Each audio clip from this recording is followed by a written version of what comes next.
출애굽기 본문을 먼저 우리가 살펴보고 이후에 성찬식과 관련돼서 마태복음 26장 말씀을 같이 보겠습니다. 창세기를 보게 되면 아주 중요한 내용 중에 하나가 아브라함에게 하나님께서 말씀하신 약속들이 어떻게 실현돼 가는가 하는 부분이 중요한 구약 성경을 볼 때 중요한 어떤 틀이 됩니다.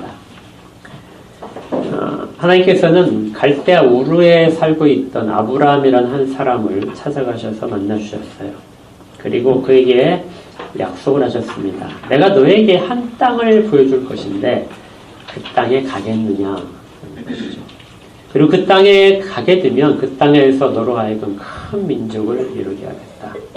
그리고 땅의 모든 족속이 너로 말미암아 복을 얻게 해주겠다. 아브라함이 이 말씀을 믿고 순종하여 떠났습니다. 그리고 몇 달의 여행을 거쳐서 가나안 땅에 들어갔습니다.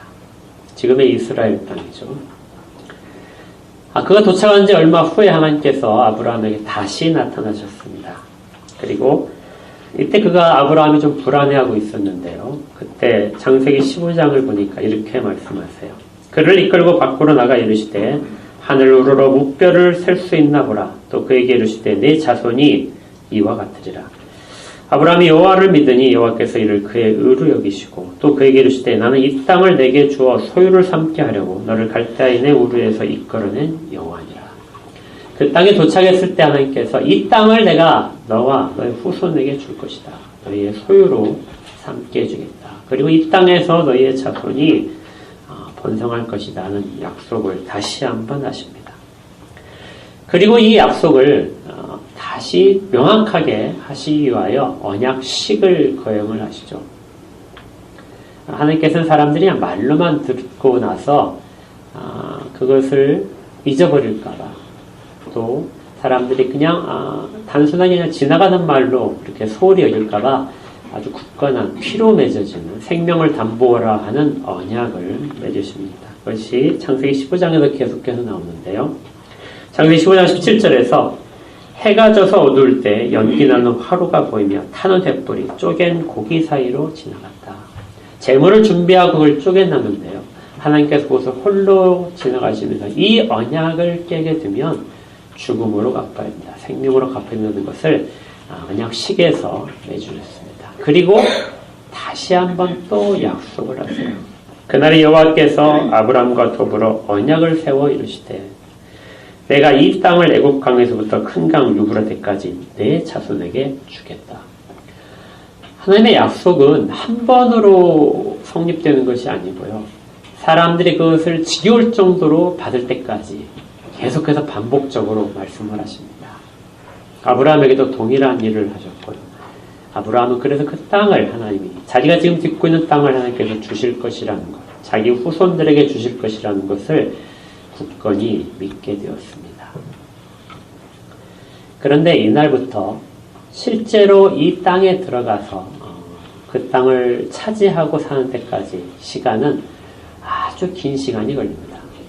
실질적으로 보게 되면 아브라함에게 언약식을 맺은 그날부터 따지면 약 900년 정도 지난 다윗 때에 가서야 비로소 그 땅을 다 차지할 수 있게 돼요. 얼마나 긴 시간이 필요했는지 알겠죠. 그 기간 동안에 이스라엘 백성들은 그 땅 밖으로 나와서 애굽에 이집트로 가서 긴 시간을 살아야 됐습니다. 그리고 그 땅에서는 종의 신분으로 살아야 됐어요. 약속의 땅이 저쪽에 있는데 그 땅에 들어가지 못하고 다른 나라에서 종살이를 하면서 그 땅을 바라보고 있는 것이죠. 이렇게 종살이를 하는 기간이 400년 정도가 지나게 됩니다. 그래서 결과적으로 땅을 떠난 사람들이 다시 땅에 들어갈 때까지 아브라함에게 하나님이 약속하신 그 언약식을 맺은 날부터 가나안 땅에 다시 들어갈 때까지 그 시간이 대략 약 430년이 걸립니다. 아주 긴 시간 동안 이스라엘 백성들은 그 약속을 붙잡는데 약속은 시행되지 않고 있었던 것이죠. 쉽지 않은 시간입니다. 그런데 그들은 아브라함 약속을 세대손손으로 자기 자손에게 가르치고 또 가르치고 하면서 그것을 끝까지 믿었던 것이죠. 야곱이 죽을 때 유언도 그 땅을 우리에게 주시기로 약속했으니까 그 땅에 나를 장사지내라. 요셉도 자기 후손들에게 그렇게 당부를 합니다. 우리는 이 땅에 터전 있는 사람들이 아니라 저곳에 약속받은 땅에 가야 되는 사람이다. 그래서 내 유고를 그곳에 너희들이 가는 날 다시 갖다 주어라. 그 땅에 나를 묻어다오. 이렇게 유언을 남길 정도죠. 430년 후에 그 땅에 다시 이스라엘 백성들이 들어가게 되고 그렇게 해서 그 땅을 점령하면서 이스라엘의 역사는 새로운 국면으로 맞이하게 됩니다. 우리가 읽었던 이 출애굽기 24장 바로 앞에 보게 되면 출애굽기 19장이 있는데요. 19장에 이집트로부터 떠나온 사람들이 시내산에 이르는 장면이 있습니다. 그러니까 시내산에 출애굽기 19장에 도달을 하고 민수기 10장 33절에 그 여호와의 산을 떠났다 이렇게 되어 있어요. 그래서 출애굽기 19장부터 민수기 10장까지 내용이 시내산에 이스라엘 백성들이 중간에 머물던 시기에 대한 기록이에요. 그런데 이 기록이 굉장히 길게 기록되어 있습니다. 딱 1년이거든요. 1년이 조금 못 되는 시간인데 그 1년의 기간이 그 모세 오경의 절반을 차지하고 있어요. 다른 말로 하게 되면 430년 그리고 가나안 땅을 들어갈 때까지 470년 정도 본다면요. 그 470년에 해당하는 그 기간에 딱 1년이 나머지 기간보다도 훨씬 더 많은 기록을 차지하고 있는 거죠. 우리가 성경을 보실 때 여러분들이 중요한 사건, 정말 중요한 사건이다 하는 것은 자세히 기록된 사건. 아주 짧은 시기인데 엄청난 분량으로 그것을 기록하고 있다면 그것은 우리가 정말 눈여겨봐야 되는 중요한 사건입니다. 이스라엘 백성들도 이것을 자기들 역사 속에서 가장 소중한 시간으로 받았어요. 단 1년입니다. 1년이 그만큼 중요한 거죠. 성경에서 짧은 시간이 이처럼 중요하게 여겨지는 것이 딱 두 군데 있어요. 혹시 아시겠습니까? 첫 번째 우리가 살펴본 시내산에서의 1년이요. 이동을 하지 않고 시내산에서 1년을 머물게 됩니다. 두 번째 뭘까요? 네? 예, 예수님의 생애 3년 혹은 3년 반이 신약 성경 전체의 절반을 차지해요. 짧은 시기지만 정말 중요한 시기인 것이죠. 구약에서는 하나가 이 시내산에서의 시기고 신약에서는 예수님이 이 땅 가운데 거하셨던 그 시기입니다. 그래서 이 시기를 우리가 좀 더 깊이 살펴보면서 신약과 구약이 어떻게 연결이 되고 연속적으로 우리에게 교훈을 주는지를 오늘 살펴볼 것입니다. 이 470년의 기간의 기록 중에 왜 유독 1년이 그렇게 중요하게 여겨졌을까요? 우리가 보통 아브라함의 언약하게 되면 자손과 땅, 아까 우리가 살펴봤지만 자손과 땅에 대한 언약이 아브라함의 언약에 가장 중요하게 여겨지고 그 땅을 어떻게 차지하는가 역사를 가지고 그 관점에서 성경을 많이 살펴보게 됩니다. 하나님은 맞아. 아브라함에게 자손을 하늘의 별같이 바닷가의 모래같이 많게 주셨다 하니까 그것이 어떻게 이루어졌을까? 그 땅을 주시겠다고 했는데 그 땅을 어떤 방법으로 차지하게 하시는가? 여기에 온 초점이 맺혀지게 되죠. 그런데 성경을 조금 더 주의 깊게 살펴보시면요. 그 과정 중에 1년이 중요한 이유는 하나님이 왜 주시는가? 왜 아브라함을 택하시고 그의 자손을 그렇게 많게 하시고 그 다음에 택하신 땅 속에 들어가서 살게 하시는지 목적이 있는데요. 그 목적을 하나님께서 밝히시는 장면이 우리가 오늘 살펴보는 본문을 중심으로 되어 있습니다. 이것이 더 중요한데요. 사실은 우리가 이걸 발견하지 못하고 표면적으로 결과적으로 자손의 번창이나 땅에 대한 땅을 많이 차지하는 물질적인 풍요함에만 모든 초점이 맞춰지고 있는 안타까움이 있죠. 하나님은 분명히 아브라함을 부르실 때 약속을 하셨어요.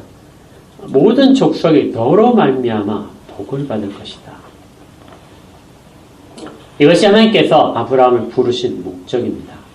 그 복을 받게 하는데 어떤 식으로 받게 할 것인가? 사람들은 잘 몰라요. 그냥 번성하고 땅을 차지하게 되면 그 복을 받는 것이 이루어지는 걸 생각하는데 자기 자신의 복은 그렇게 될 수 있어요. 그러나 모든 족속이 복을 받는 것은 그런 식의 방법과는 좀 거리가 있겠죠. 그것이 오늘 우리가 읽었던 이 시내산에서 1년을 시작하면서 하나님이 밝히시는 부분입니다. 우리도 이런 그 관점은 늘 가지셔야 돼요. 여러분들이 스스로 질문을 많이 하셔야 됩니다. 나는 왜 구원을 받았을까? 왜 하나님은 나를 구원하셨을까? 하나님 왜 나를 선택하셨을까? 나로 하여금 왜 이 시간에 예배자로 세우셨을까? 그 목적, 하나님이 일을 하시는 목적, 방향성에 대한 질문이 우리 가운데 떠나면요. 우리는 우리에게 주신 것들에 대한 만족으로 우리의 신앙을 스스로 위로할 수밖에 없게 됩니다. 여러분들도 꼭 한번 계속해서 질문하십시오. 왜 나는 하나님의 은혜를 받고 있는가? 하나님은 왜 나를 사랑하십니까? 왜 내게 지금 있는 환경들을 허락하십니까? 하는 질문입니다. 출애굽기 19장에서 이스라엘 백성들이 시내산에 도착을 했어요. 그러자 하나님께서 모세를 부르시게 됩니다. 시내산에 이스라엘 백성들이 장막을 치고 그 아래쪽에 다 장막을 친 상태에서 하나님께서 모세만 부르세요. 모세만 부르셔서 모세를 올라오게 하십니다. 그리고 모세에게 말씀하세요. 너는 가서 이스라엘 백성에게 전하라. 이때 이제 처음으로 아브라함을 택하셨고 그들을 번성케 한 목적을 말씀을 하십니다. 출애굽기 19장 5절이에요. 이 부분 한번 찾아보겠습니다.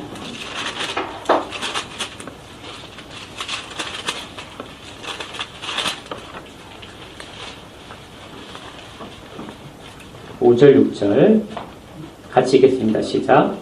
세계가 다 내게 속하였나니 너희가 내 말을 잘 듣고 내 언약을 지키면 너희는 모든 민족 중에서 내 소유가 되겠고 너희가 내게 대하여 제사장 나라가 되며 거룩한 백성이 되리라. 너는 이 말을 이스라엘 자손에게 전할지니라. 하나님께서는 아브라함을 부르셔서 큰 민족을 이루게 하시는데 그 목적을 이제 처음으로 밝히십니다.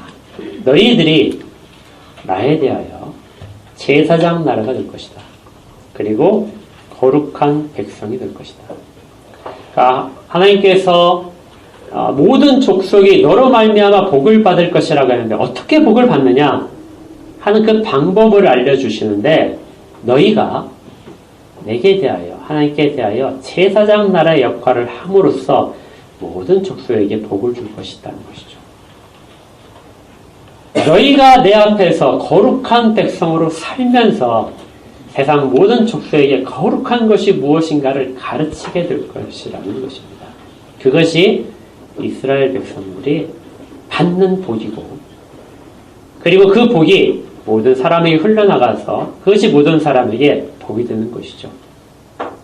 그것이 하나님께서 이스라엘 백성들을 특별히 선택하신 아브라함부터 이어진 약속의 목적이었던 것이죠. 다시 한번 하나님께서 아브라함을 부르시고 그에게 모든 후손들을 풍성하게 하신 것은 제사장 나라가 되도록 하기 위해서. 제사장의 역할을 모든 족속의 대표로서 제사장 역할을 하고 그렇게 함으로써 하나님께 예배하는 것을 가르치고 예배로 이끌게 만드시는 것이 목적이었던 것이죠. 그리고 거룩한 백성이 되어서 하나님의 세상 가운데 하나님의 사람들이 어떻게 살아가야 되는지 그것을 가르치고 보여주는 모습으로서 이스라엘 백성이 선택되었다는 것입니다. 교회도 마찬가지예요. 뒷부분에서 나오겠지만 교회도 세상 가운데 힘으로 통치하는 교회가 세상 가운데 주어지지 않았습니다. 교회는 분명히 세상을 다스리도록 세워진 사람들의 모임입니다. 그런데 그건 힘으로 통치하는 것이 아니고요. 이스라엘 백성과 동일하게 제사장의 역할을 하면서 세상을 다스리게 되고 영향을 미쳐야 됩니다.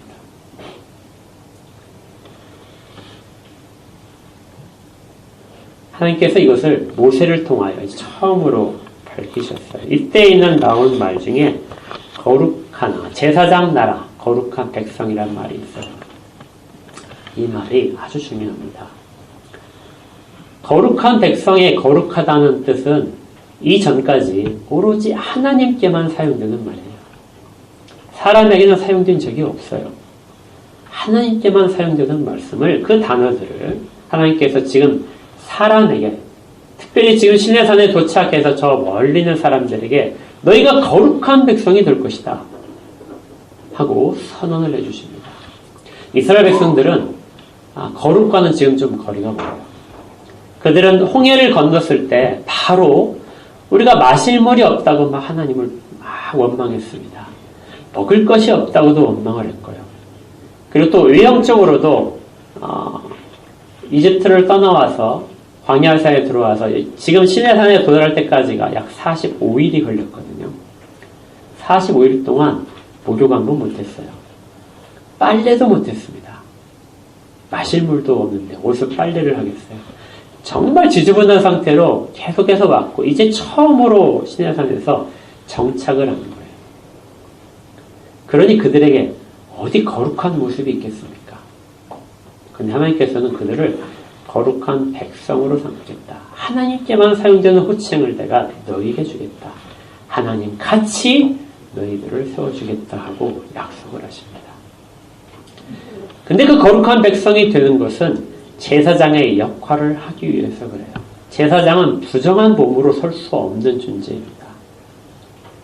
내가 너를 거룩하게 만드는데 너희는 그 거룩함을 가지고 제사장 나라의 역할을 할 것이다.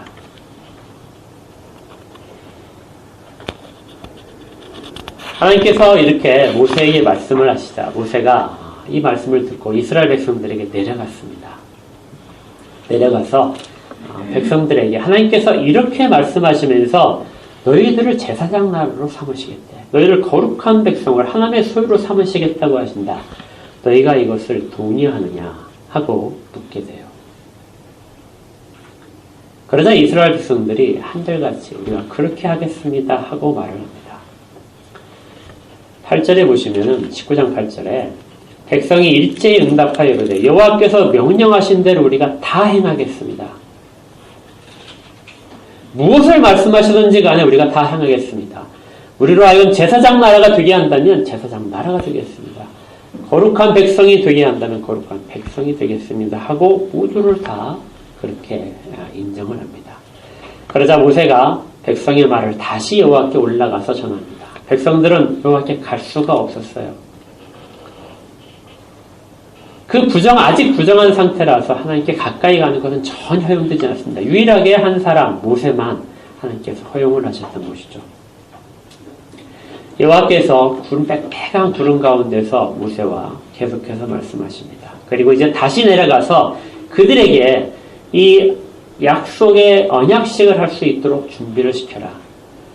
10절에 모세에게 이르시되 너는 백성에게로 가서 오늘과 내일 그들을 성결하게 하며 그들에게 옷을 빨게 하라.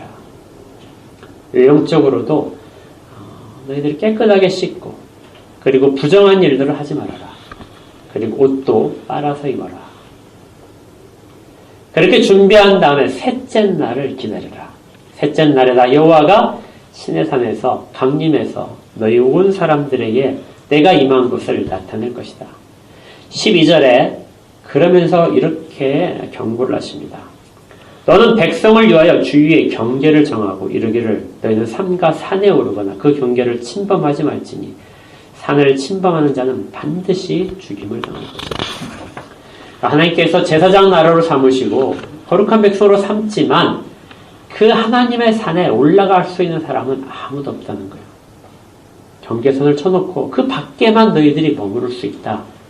이것이 시내산에 도착한 이스라엘에 대한 하나님의 경계적인 말씀이었습니다. 그리고 이제 3일째 되는 날에 하나님께서 다시 모세를 부르십니다. 16절로 가시면요. 셋째 날이 되자 아침이 되었습니다. 모래와 번개와 빽빽한 구름이 산 위에 있고 나팔 소리가 매우 크게 들려서 모든 백성이 하나님이 드디어 임하시는구나 하고 알 수 있게 되었어요. 그리고 모세가 백성들을 데리고 시내산에서 앞으로 이제 조금 더 장막에서 나와서 하나님께 다가갑니다. 20절에 하나님께서 다시 모세를 부르세요. 그리고 21절에 다시 한번 경고를 하라. 이 산에 가까이 오지 않도록 하라. 심지어 제사장으로 앞으로 세워질 사람들조차도 하나님 앞에 가까이 하지 못하도록 경고를 하십니다. 그렇게 하고 모세에게 말씀을 하세요. 네가 내려가서 이것들을 가르쳐야 되는데 그 가르치는 내용들이 24절에 있습니다. 아론과 함께 올라오라. 그래서 20장부터 23장까지 우리가 잘 아는 10계명을 주시고 그 다음에 10계명을 구체적으로 어떻게 실천할 수 있는지 거기에 따른 법령까지도 알려주십니다. 하나님께서는 이스라엘 백성들과 정말 관계를 맺고 싶어 하세요. 언약을 맺어서 그들을 자기의 소유로 삼고 싶어 하시고 제사장 나라로 세우고 싶어 하십니다. 그런데 이것들을 하는 과정이 아주 굉장히 복잡한 거예요. 왜냐하면 하나님께 다가갈 자들이 없기 때문에.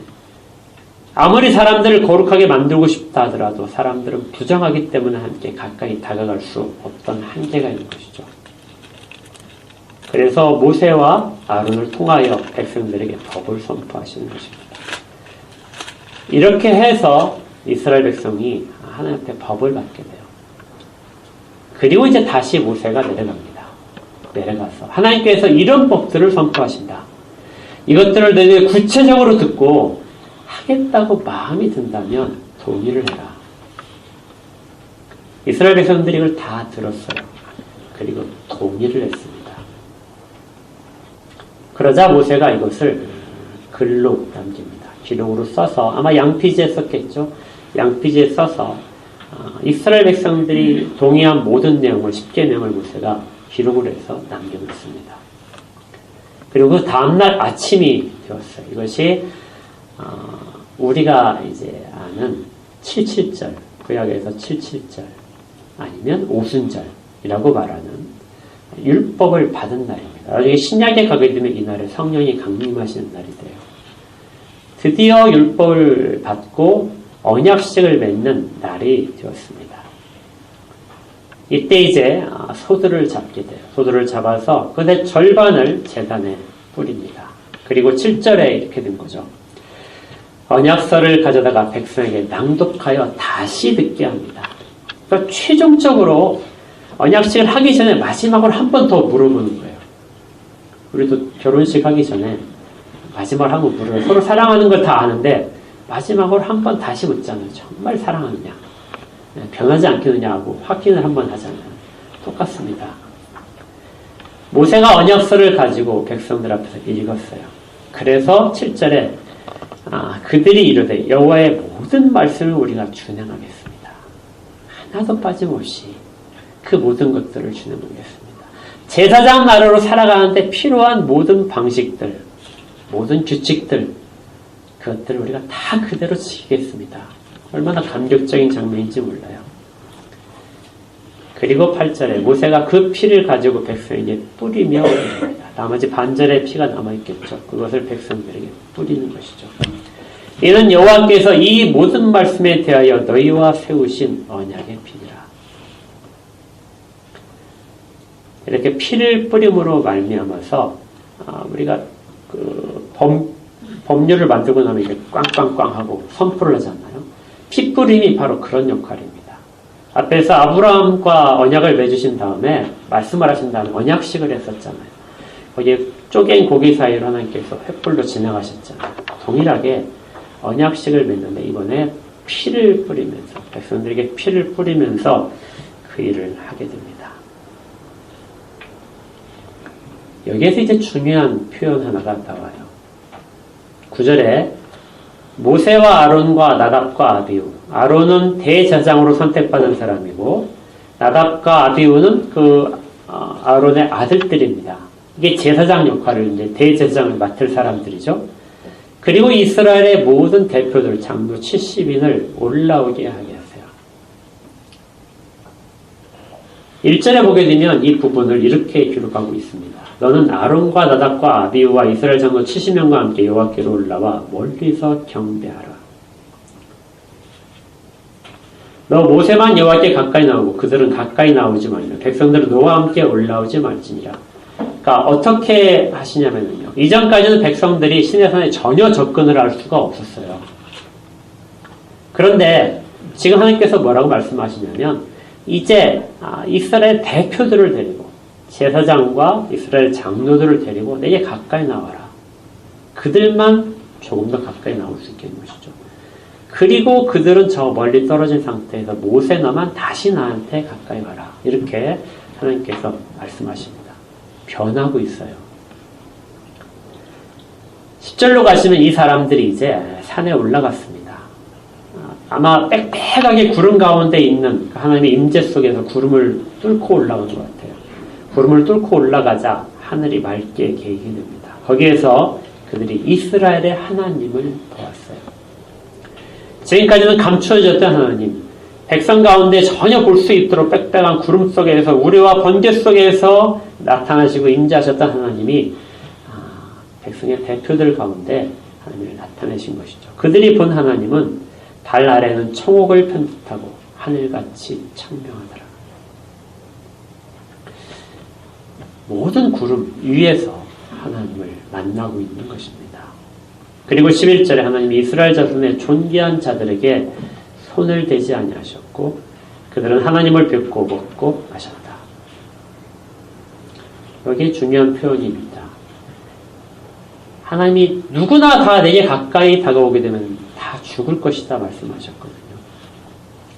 그런데 하나님은 지금 하나님 앞에 다가오게 한 사람들에 대하여 손을 대지 않으셨다 그래요. 그리고 그들은 하나님과 더불어서 하나님을 뵙고 보는 상태에서 먹고 마셨다. 하나님과 식사를 같이 한 그것이 됩니다. 무엇이 이렇게 조금씩 하나님 앞에 나올 수 있도록 하나님과의 거리를 단축시켰을까요? 이전에는 정말 아무도 시내산 근처에 다다를 수 없었는데 지금은 하나님 그 구름 위에까지 올라가서 하나님을 뵙고 그리고 하나님을 보면서 식사를 같이 할 수 있는 상태까지 무엇이 그것을 가능케 했을까요? 실질적으로 그들을 거룩하게 만든 것이 있는 거죠. 그게 무엇입니까?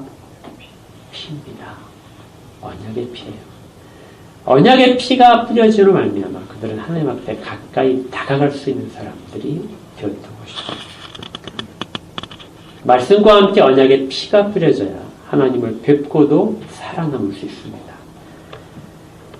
모든 죽음이 그들을 침범하지 못하게 되는 것이죠. 그리고 언약의 피가 뿌려진 사람만이 하나님과 식사를 같이 할 수 있게 됩니다. 생각을 해보십시오. 이스라엘 백성들은 시간이 지나면서 그들이 시내산에서 봤던 율법을 정말 소중하게 생각을 했어요. 율법을 지키냐 지키지 않느냐 어떻게 철저하게 지키는가가 그들의 온 관심사였습니다. 그런데 그들이 언약의 백성이 된 것은 율법을 지켜서가 아니에요. 회사에서 직원들 뽑을 때 인턴 사원들을 좀 많이 뽑잖아요. 인턴 사원 1년 교육시켜보고 괜찮다 싶으면 정직원으로 채용을 하잖아요. 괜찮지 않으면 그냥 잘라내면 됩니다. 아무런 거리낌이 없는 거죠. 하나님도 그렇게 하셨을까요? 이스라엘 백성 불러서 율법 한번 줘보고 1년 정도 테스트를 해보고 괜찮으니까 1년 후에 언약식을 했습니까? 그렇지 않죠. 율법을 잘 지키면은 언약 백성이 되게 해주겠다. 이것도 아니에요. 이스라엘 백성이 아무것도 하지 않았어요. 단지 하나님 앞에 나오고 하나님께서 내가 너희로 하여금 제사장 나라가 되고 거룩한 백성이 되게 할 텐데 여기에 대해서 동의하느냐 하고 그것을 물으시고 거기에 동의를 하자 하나님은 그들에게 약속했던 것들을 시행을 하신 겁니다. 율법이 들어갈 틈이 없어요. 이건 우리에게도 마찬가지예요. 신약의 백성들에게도 동일하게 하나님의 백성이 되는 그러한 언약의 백성 가운데 우리가 들어오기 위해서는 우리가 무엇을 열심히 해서 하나님의 말씀을 정말 잘 깨닫고 그 말씀을 철저하게 분석해서 논리적으로 설명할 수 있으면 그 테스트를 통과하는 것이 절대 아닙니다. 언약을 믿느냐 그것뿐이에요. 그러면 내가 너희를 언약의 백성이 되게 하겠다 하시는 겁니다. 하나님은 그들에게 손을 대지 않으세요. 하나님 앞에 가까이 나오게 하시고 식사를 같이 하시면서 그들에게 삶의 진정한 에너지들을 공급하시는 것이죠. 그래서 이렇게 볼 때 하나님께서 백성 가운데 주시는 언약은 하나님이 일방적으로 주시는 언약입니다. 그러나 이것은 쌍방간의 관계 속에서 반드시 참여해야 발생하는 거예요. 이스라엘 백성들은 하나님이 일방적으로 부어주시는 은혜를 우리가 그것을 받겠습니다 하고 동의를 하며 참여합니다. 그런데 사실 좀 더 자세히 살펴보게 되면 이 장면에서 우리가 이스라엘 백성들이 언약의 백성이 되는 것처럼 보이지만 실질적으로는 이들은 아브라함과 하나님이 언약을 맺으실 때 그 속에서 이미 복의 근원으로서 모든 족속에 복을 미칠 제사장으로서의 복에 대한 것들을 이미 다 받고 있었어요. 그들은 하나님 쪽에서는 실질적으로는 언약의 백성이었던 것이죠. 그리고 오랜 시간이 거쳐서 하나님께서는 마침내 그 언약을 사람들 가운데 나타내신 겁니다. 그러니까 우리가 언약 안에 있다 이렇게 얘기하고 나는 정말 언약 안에 있는 하나님의 백성입니다 이렇게 말할 때 우리가 그것을 잘 지켜 행하는 것을 그 측면을 중요하게 생각할 수 있어요. 이것 중요한 부분입니다. 그러나 그 이면에 있는 것이 더 중요한데요. 하나님은 그 언약을 주시고 그 언약을 시행하시기 위하여 쉬지 않고 일하신다는 것입니다. 하나님의 열심이 언약 백성을 만들어내세요. 하나님의 선포되신 말씀이 이 땅 가운데 하나도 땅에 떨어지지 않고 그대로 살아서 열매를 맺게 되는 것이 하나님이 일하시는 방법이십니다. 이 과정 속에서 하나님은 자기를 무한히 낮추세요. 언약을 잊어버리고 자기 마음대로 뛰쳐나가려는 사람들, 그런 사람들을 위하여 언약을 신실하게 붙잡고 계신 분은 하나님뿐이십니다. 웨스트민스터 신앙고백서 7장에 보게 되면 언약에 대해서 설명하고 있는데요. 이렇게 되어 있습니다.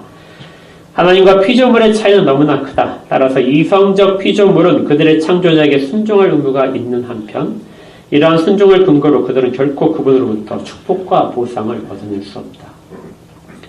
이것은 오로지 하나님 편의 자발적인 비하로 가능하다. 복을 주시는 것이요. 아브라함에게 복을 주신 것들도 다 모두가 다 하나님이 스스로 자기를 낮추셔야만 가능하다는 겁니다. 아브라함이 어떤 점 뛰어나서 그 복을 주시겠다는 것이 절대 아니죠. 이스라엘이 뛰어나서 이스라엘 머리가 좋아서 절대 아니라는 거예요. 하나님이 자기를 낮추셔서 복을 주셔야만 된다. 하나님은 이것을 언약이라는 방식을 통해 나타내시기를 기뻐하셨다.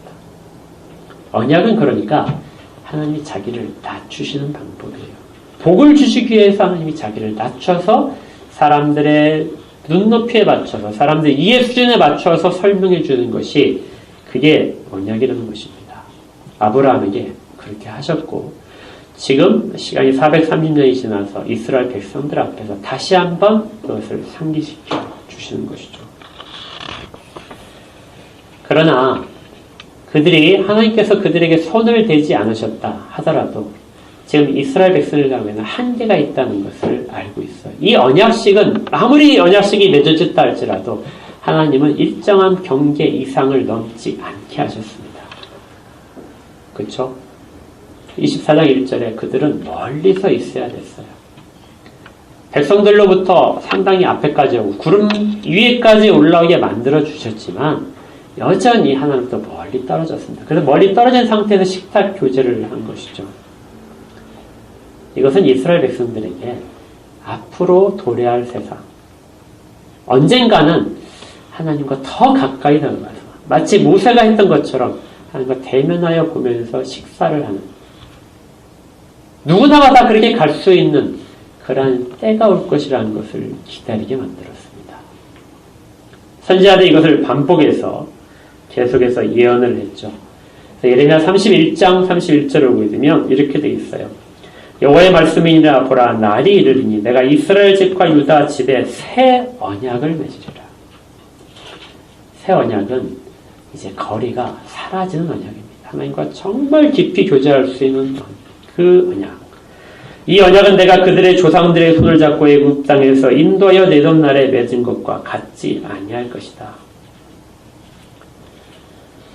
33절에 그날 후에 내가 이스라엘 집과 맺을 언약은 이러하니 곧 내가 나의 법을 그들의 속에 두며 그들의 마음에 기록하여 나는 그들의 하나님이 되고 그들은 내 백성이 될 것이다. 이제는 모세가 열심히 써서 기록한, 그래서 낭독하는 그런 율법이 아니고 거기에 대해서 확증하기 위해 하나님이 스스로 또 한 번 더 쓰셔서 십계명판을 모세에게 주시는 방식으로 맺어지는 것이 아니고요. 하나님께서 각 사람의 마음속에 율법을 새겨주심으로써 변하지 않는 그 언약을 맺게 하신다는 것이죠. 그것을 사람들은, 구약의 백성들은 기다리고 있었던 것입니다. 그리고 이제 오늘 우리가 살펴본 마태복음 26장에서 그 언약이 어떻게 이 땅 가운데 나타나는가가 나오는 것이죠.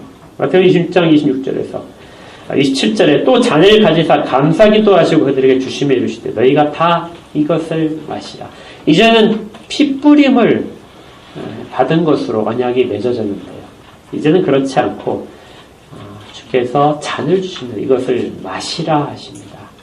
28절 이것은 죄사함을 얻게 하려고 많은 사람을 위하여 흘리는 바 나의 피 곧 언약의 피니라. 새 언약이 예수 그리스도로 말미암아 맺어지게 되는데요. 그 맺어지게 하는 매개체가 그걸 효력을 발생시키는 것이 그리스도 자신의 피라는 것입니다. 그것을 받아 마시는 자들이 새 언약 가운데 들어오는 새 언약의 백성들이 된다는 것이죠.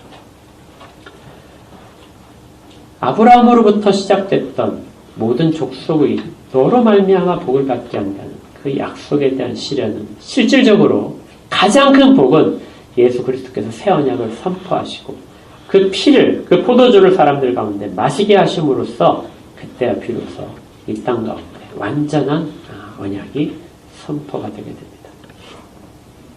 그리고 이것은 창세기 3장 15절에서 여인의 후손이 뱀의 머리를 밟을 것이라는 그 예언의 성취이기도 하죠. 히브리서 저자는 그래서 이 사건을 가지고 더 좋은 언약이라고 말을 합니다. 이전과 조상들이 맺었던 언약과 다른 더 좋은 언약을 하나님께서 주셨다. 예수 그리스도 통하여 맺어진 이 언약에 대하여 히브리서는 계속해서 언약의 보증이자 중보자가 바로 예수님이시다. 예수님이 스스로 언약의 체결자이면서 언약을 스스로 보증하고 계시고 그리고 또 스스로 시행하고 계신다는 것입니다. 더 좋은 약속으로 세우신 더 좋은 언약의 중보자이다. 사도 바울도 이것을 이렇게 전했습니다. 우리가 성찬식에서 많이 사용하는 말씀이죠. 고린도서 11장 25절에 식후에 또한 그와 같이 잔을 가지시고 이르시되 이 잔은 내 피로 세운 새 언약이니 이것을 행하여 마실 때마다 나를 기념하라 하셨다. 초대교회의 사도들은 예수님의 이 말씀 잔을 주시면서 죄사함을 얻게 하려고 많은 사람을 위해 흘리는 바 나의 피, 곧 언약의 피다 하는 이것을 그대로 사람들에게 전하면서 이것이 피로 세운 새 언약이다. 이것을 행하여 마실 때마다 나를 기념하라 하셨다. 이것은 마시는 사람들이 그 언약 속에 들어와 있다는 것을 다시금 확인시켜주는 내용입니다. 마치 이스라엘 백성들이 단 한 번에 그 언약식 속에서 언약 백성으로 핏부림을 받았듯이요. 우리는 예수 그리스도께서 제자들을 데리고 하신 그 첫 번째 성찬식으로 말미암아 그 안에서 사도의 가르침을 그대로 받는 모든 사람들이 교회를 구성하고 그리고 이 언약식의 효력을 우리가 매번 받게 되는 것입니다. 성찬식은 그래서 우리가 구약의 백성들처럼 하나님이 선택하신 제사장으로서 세워진다는 것을 알게 되는 것이죠. 그리고 너희는 거룩한 백성으로 세워진다. 그런데 이전에 이스라엘 백성들이 했던 것처럼 그러한 한계가 있는 제사장이 아니라 이제는 한계가 없어진 제사장으로서, 이제는 거룩함에 한계가 있는 것이 아니라 거룩함에 한계가 없어진 백성으로서 나와 함께 살게 되는 것이다. 이걸 잘 설명해 준 성경이 베드로 전서입니다. 베드로 전서의 앞부분을 보게 되면 이것이 아주 풍성하게 나와 있어요. 베드로전서 1장 2절에 곧 하나님 아버지의 미리 하심을 따라 성령이 거룩하게 하심으로 순종함과 예수 그리스도의 피뿌림을 얻기 위하여 택하심을 자들에게 편지한다. 예수 그리스도의 피뿌림을 받게 되는 자들, 그들이 성도라는 것이죠. 베드로전서 2장 5절에서는 너희도 삼들같이 신령한 집으로 세워지고 예수 그리스도로 말미암아 하나님이 기쁘게 받으실 신령한 제사를 드릴 거룩한 제사장이 될지니라. 베드로전서는 출애굽기 19장부터 길게는 34장까지 이루어지는 모든 내용에 대한 것을 신약의 백성들이 그대로 동일하게 갖고 있다고 이야기를 해줍니다. 그리고 잘 아는 구절이죠. 베드로전서 2장 9절. 그러나 너희는 택하신 족속이요 왕같은 제사장들이요 거룩한 나라요 그의 소유가 된 백성이니. 출애굽기에 선포됐던 말씀을 그대로 다시 백성들에게 전파를 해줍니다. 여기 목적까지 함께 말씀하세요. 이는 너희를 어두운 데서 불러내어 그의 기이한 빛에 들어가게 하신 이의 아름다운 덕을 선포하게 하려 하심이라. 하나님의 그 아름다운 덕, 세상 가운데 얼마나 자비를 베푸시고 사람들을 얼마나 사랑하시는가, 얼마나 사랑하시면 그의 독생자를 죽이면서까지 그렇게 세상을 사랑에 나타내셨는가 하는 그 부분들을 선포하도록 만드셨다는 것이죠. 이것이 우리가 구원받게 된 목적입니다. 이것을 세상 가운데 전하는 사람들이 제사장 나라 역할을 이 시대에 하고 있는 것이고요. 그리고 살아가는 방법, 세상 속에서, 죄에 물든 세상 속에서 그렇게 살아가는 우리들의 모습이 거룩한 백성으로서 세상 가운데 빛과 소금의 역할을 하는 것입니다. 교회가 이렇게 해서 세워진 것이고요. 우리는 교회 속에서 각자가 이 역할을 하고 있는 것이죠. 교회는 새 언약에 따라서 구약의 백성들이 신해산 언약으로 이스라엘 백성으로 태어났듯이 새 언약에 의해서 하나님의 거룩한 백성으로 태어난 사람들의 모임입니다. 거룩한 백성이고 언약의 백성이죠. 혈연을 통해서 맺어주진 않습니다. 오직 믿음을 통해서 맺는 것이죠. 이 새 언약을 우리에게 주신 것으로 믿는 사람들, 내가 그대로 준행하겠습니다.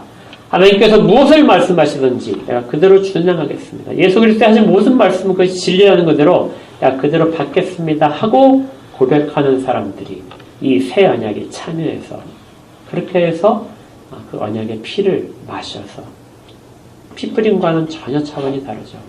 내 일부가 되는 것입니다. 그렇게 훨씬 더 분명하게, 훨씬 더 현실적으로, 체험적으로 우리는 언약의 백성됨을 매 순간 성찬식을 할 때마다 이렇게 갖게 됩니다. 우리가 오늘 성찬식을 하게 될 텐데요. 우리 스스로에게 물어봐야 됩니다. 왜 교회가 성찬식을 할 때 세례를 받은 사람만, 그리고 자기 죄에 대한 그 회개가 있는 사람만이 받게 하는지, 그것이 얼마나 소중한 것인지를 생각을 해야 돼요. 그리고 물어야 됩니다. 나는 과연 이 언약에 들어와 있는 사람인가? 나는 과연 제사장 나라로 선택받은 자로서 제사장 역할을 이 세상 가운데 하고 있는가? 하나님을 예배하는 자로서, 세상을 대신하여 그들을 하나님 앞에 이끄는 자로서 서 있는가? 거룩한 백성으로서 하나님에 대하여 가르치고 있는가? 내가 살아가는 길들이 하나님의 말씀을 그대로 나타내는 길인가? 만약에 우리가 여기에 대하여 그것을 다발을 할 수 있다면 우리는 정말 이미 언약 백성으로서 하나가 된 그런 사람들. 만약에 그렇지 못했다면 그것을 사모하십시오. 예수님께서는 마지막에 더 완성된 잔치가 있을 것이라고 약속을 하셨어요.